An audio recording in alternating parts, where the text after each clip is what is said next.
Salam dan bahagia Bapak Ibu guru hebat. Kami dari kelompok 2 ingin mempresentasikan hasil analisis kasus yang terdapat pada tingkat SD. Yang pertama, apa itu pembelajaran berdiferensiasi? Pembelajaran berdiferensiasi adalah teknik instruksional atau pembelajaran di mana guru menggunakan berbagai metode pengajaran untuk memenuhi kebutuhan individual setiap siswa sesuai dengan kebutuhan mereka.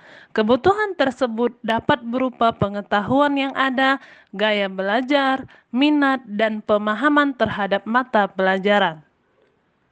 Skenario di jenjang sekolah dasar.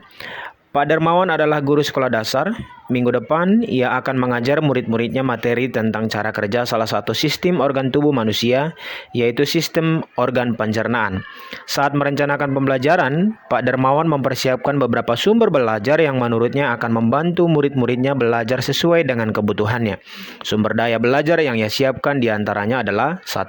Sebuah poster diagram yang menunjukkan bagian-bagian organ pencernaan yang dipinjam dari perpustakaan. Yang kedua, berbagai bacaan yang memuat pembahasan tentang bagaimana organ pencernaan bekerja dari beberapa sumber. Ada yang berupa beberapa buku bacaan dengan tingkat kesulitan berbeda-beda yang juga ia pinjam dari perpustakaan yang memuat informasi tentang cara kerja sistem organ pencernaan.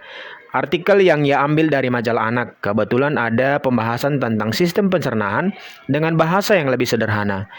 Komik sains milik salah satu muridnya. Di minggu sebelumnya, ia sudah menanyakan pada murid-muridnya apakah ada yang memiliki sumber belajar yang berhubungan dengan sistem organ pencernaan.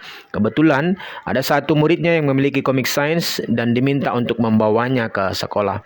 Yang ketiga, di kelas Pak Darmawan tidak ada komputer, tetapi Pak Darmawan tetap mencoba mengunduh lewat handphonenya sebuah video singkat yang menjelaskan tentang bagaimana organ pencernaan bekerja. Video ini kemudian ia tonton sebelumnya untuk memastikan isinya sesuai dan cocok dengan apa yang ia ingin anak-anak pahami. Dan kemudian ia simpan di handphonenya tersebut. Rencananya, ia hanya akan menunjukkan video ini melalui handphone jika ada murid tertentu yang masih membutuhkan bantuan lebih. Yang keempat, Pak Darmawan juga membuat kartu-kartu pertanyaan yang dapat digunakan untuk membantu murid mengkonstruksi sendiri pemahaman mereka tentang cara kerja sistem organ pencernaan dengan menjawab pertanyaan. Yang kelima, Pak Darmawan selalu mempersiapkan daftar kegiatan lengkap dengan instruksinya, misalnya membaca buku, artikel, komik, dan sebagainya, mengamati poster, diagram, mendiskusikannya, dan kemudian membuat ringkasan untuk menunjukkan pemahaman tentang isi poster tersebut. Mewawancarai petugas UKS, menjawab kartu-kartu pertanyaan. Aktivitas-aktivitas tersebut walaupun berbeda-beda, namun semuanya bertujuan agar murid memahami cara kerja sistem pencernaan. Pak Darmawan pun siap mengajar. Di awal pembelajaran, Pak Darmawan memberikan penjelasan kepada semua murid yang ada di kelasnya tentang tujuan pembelajaran dan konsep kunci yang ia ingin anak-anak kuasai lewat proses tanya jawab dan contoh-contoh. Ia juga memastikan bahwa murid-muridnya memahami apa yang dimaksud dengan sistem. Yang ketujuh, setelah itu ia meminta murid-muridnya mulai bekerja dalam kelompok. Untuk penugasan kali ini, Pak Darmawan telah mengelompokkan murid berdasarkan tingkat kemampuan murid membaca. Hal ini karena tugas pertama yang harus dilakukan oleh setiap kelompok adalah membaca materi bacaan terlebih dahulu. Pak Darmawan menyesuaikan teks yang dibaca tiap kelompok dengan kemampuan membaca mereka. Yang kedelapan, Pak Darmawan menjelaskan pada murid-muridnya bahwa dalam 1 minggu tersebut, setiap kelompok akan mendapat target untuk menyelesaikan kegiatan yang telah disiapkan oleh Pak Darmawan tersebut. Keputusan tentang kegiatan yang mana yang ingin dilakukan lebih dulu diserahkan sepenuhnya kepada murid. Yang jelas mereka diberikan kesempatan melakukan kegiatan-kegiatan tersebut pada saat jam pelajaran IPA di minggu tersebut. Yang kesembilan, selama proses murid melakukan kegiatan, Pak Darmawan memastikan ia mengobservasi dan memantau pemahaman murid-muridnya. Ia mendatangi tiap kelompok, mengajukan pertanyaan dan memberi pertanyaan lanjutan kepada murid-murid yang memerlukan bantuan atau perlu diberikan tantangan lebih. Ia misalnya menunjukkan video lewat handphonenya kepada beberapa anak yang masih tampak kesulitan, membantu mereka memahami konsep-konsep kunci dengan kosakata sederhana yang kemudian ia display di kelas. Pak Darmawan juga membuat catatan penilaian selama proses ini. Setiap jawaban murid pertanyaan murid ia perhatikan. Ia gunakan informasi ini untuk menyesuaikan tingkat bantuan yang ia berikan pada murid. 10. Pak Dermawan kemudian melakukan penilaian untuk mengetahui sejauh mana murid-muridnya memahami materi tersebut. Ia kemudian membuat penilaian berjenjang atau tier assessment. Untuk murid-murid yang kemampuannya kurang, ia menugaskan mereka untuk menjelaskan alur pencernaan dalam sebuah diagram alur sederhana yang dilengkapi dengan penjelasan singkat dengan menggunakan kosakata sederhana sesuai dengan yang telah mereka pelajari dan bahkan telah di-display di kelas. Untuk murid-murid yang kemampuannya sedang, ia meminta mereka membuat sebuah cerita narasi tentang alur pencernaan dengan kosakata yang lebih bervariasi. Untuk murid-murid yang kemampuannya tinggi, ia meminta mereka membuat sebuah cerita kreatif dari perspektif seorang makanan yang menarasikan alur pencernaan. Melalui tugas ini, penyusunan kalimat dan pemilihan kosakata yang digunakan tentunya sudah lebih sulit. Berikut ini ada 4 pertanyaan pemandu. Yang pertama, apakah kebutuhan belajar murid yang berusaha dipenuhi oleh guru? Yang kedua, bagaimana guru tersebut menentukan kebutuhan belajar muridnya? Yang ketiga, strategi pembelajaran berdiferensiasi apa yang digunakan? Dan yang keempat, bagaimana guru tersebut melakukan penilaian? Untuk menjawab pertanyaan yang pertama, apakah kebutuhan belajar murid yang berusaha dipenuhi oleh guru tersebut? Jawabannya adalah sebagai berikut. Kebutuhan belajar murid itu ada 3. Yang pertama, kesiapan belajar murid. Yang kedua, minat belajar murid.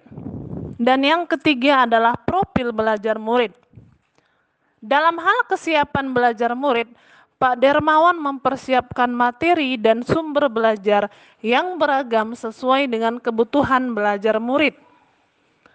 Dalam hal minat belajar murid, yang pertama, Pak Dermawan menunjukkan gambar atau poster tentang sistem pencernaan dan mengajukan pertanyaan pemantik untuk menarik minat belajar murid.